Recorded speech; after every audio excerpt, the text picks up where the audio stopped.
هل انتهت فعلا هيبة المنتخب المغربي بعد الخسارة أمام المنتخب الفرنسي بطولة كأس العالم؟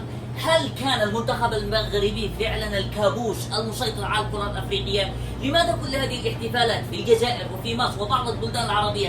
هل لأن المغرب كانت سوف تكشف الفشل الكبير الذي قامت به الكرة الجزائرية والمصرية؟ هل فعلا اليوم أصبح المشروع المغربي في خبر كان؟ لماذا كل هذه الاحتفالات التي وقعت في مصر وفي الجزائر وفي بعض البلدان العربية فقط لكون المغرب سقطت أمام المنتخب الفرنسي؟ هل يستطيع المنتخب المغربي أن يعود مجددا ويفوز ببطولة كأس العالم 2030 لا سيما قد يكون النهائي هناك في الرباط